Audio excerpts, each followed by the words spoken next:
Nessa manhã eu quero titular essa mensagem Amigo dos Amigos. Que você venha ter amigos, que você venha comparecer com seus amigos nas adversidades da vida.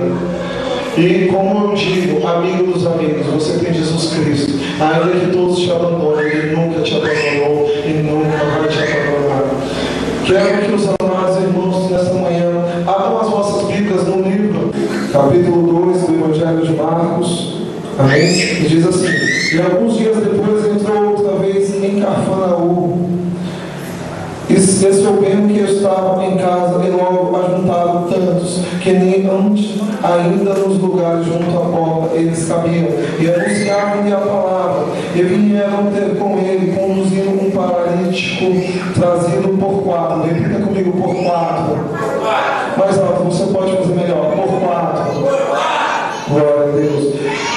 Ele não podendo aproximar dele por causa da multidão, descobriram um telhado onde eu estava fazendo um buraco, e baixando o leito que jazia o paralítico. E Jesus, vendo-lhe a fé, disse ao paralítico: filho, perdoado estão os teus pecados. E estavam ali assentados alguns dos escribas que arrazoavam em seu coração, dizendo: por que diz assim blasfêmia? Quem pode perdoar pecados senão Deus? E Jesus, conhecendo logo o seu espírito, e assim razoavam entre si, ele disse: por que razoais sobre essas coisas em vosso coração? Qual é mais fácil dizer para o paralítico: estão perdoados os teus pecados, ou dizer: levanta-te e toma o teu leito e anda? Ora, pois que saibas que o Filho do Homem tem o poder na terra para perdoar os pecados, disse o paralítico, e a ti digo: levanta-te e toma o teu leito e vai para a tua casa. E levantou-se e tomou logo o leito e saiu depressa, de toda a sorte que todos admiravam e glorificaram a Deus, dizendo: nunca tal vimos. Glória a Deus. Põe a sua Bíblia no seu assento, vamos orar, vamos falar com Deus, e através da revelação da palavra você vai sair daqui não andando, mas cheio da graça de Deus. Feche os seus olhos comigo e vamos entrar na presença de Deus. Senhor, meu Deus, meu Pai, nessa manhã, Pai, glorifico o Senhor mais uma vez, porque sei que a tua presença está neste lugar. Pai amado, eu peço ao Senhor o capacete da salvação, para curar da tua justiça. Pai amado, nessa manhã, meu Deus, eu não aceito a tristeza no meio do seu povo. Pai amado, nessa manhã, meu Pai, onde houver uma pessoa triste, anima ela, porque ela não está sozinha no vale. O Senhor é bem presente na hora da angústia, meu Deus. E nessa manhã, meu Deus, eu peço ao Senhor toda sorte de crença para a tua noiva. Pai amado, nessa manhã, meu Deus, eu peço ao Senhor a capa da humildade sobre a minha vida.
Eu não vou esquecer de você.